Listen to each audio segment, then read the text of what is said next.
So I just have a few questions on the education portfolio. Just to elaborate a little bit more, Representative Swanson, a regional office of education or immediate service center or Chicago Public Schools may request that a homeschooler administrator provide an education portfolio as evidence that the homeschool administrator's homeschool program provides a satisfactory course of instruction that is at least commensurate with the standards prescribed for public schools. My first question is, that's on page 9, section 25C. It appears that this is open-ended. What is the intent of this?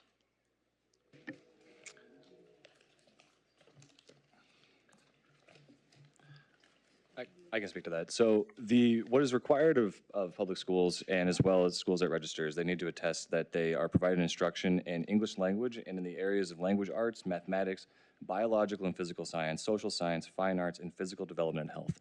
We do not put any specificity beyond that. Okay.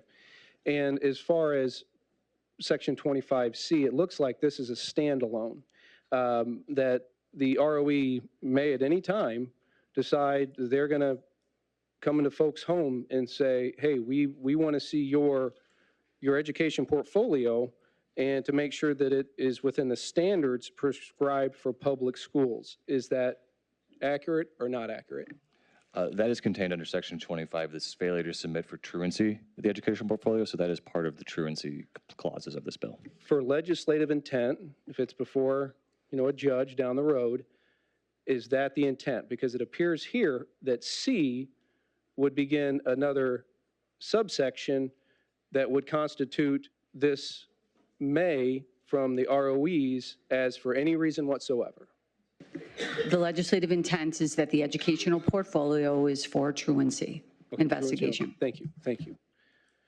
And then secondly, commensurate with standards prescribed for public schools. You had kind of gone over that a little bit. Does that include mandates that come down from the state of Illinois on curriculum mandates, that religious freedom that the folks in this room would want to practice? What does that include? It would include the things that I listed before and nothing more. Okay, could you please restate those? Yeah, of course. It's language arts, mathematics, biological and physical science, social science, fine arts, physical development, and health. Okay. And is it the ROE that would be making that determination if this education portfolio is satisfactory? I don't believe the bill says anything about satisfactory. Okay. Well, who then? It says program provides a satisfactory course. It's in the language. Who makes that determination that it provides a satisfactory course? That would just need to be under those individual titles, and how they meet those would be up to the individual programs that the homeschoolers are providing that information on. Who makes the decision of whether or not they're complying with the statute? It would be, I believe it would be the ROEs, but I would leave that up to the legislator to explain. It is up to the individual ROEs and how they assess that information. It would be a case-by-case basis, but and that is what the flexibility is intended to do, is so that just those freedoms that you were describing, as long as they fall within the current statute of the subjects, that's the intent. So, does ISB have any rulemaking ability? Have any, because it says in here also that ISB provides the student records or information may be released, transferred, disclosed, or otherwise disseminated to the State Board of Education. So does the State Board of Education have any rulemaking ability to supersede the ROE's decision? We have broad rulemaking authority for the entirety of the school code, but no, we would not do that. Okay, so you would not be involved in rulemaking ability on the ROE's decision if this education portfolio meets its satisfactory requirements? That would be up to the ROEs to make that determination.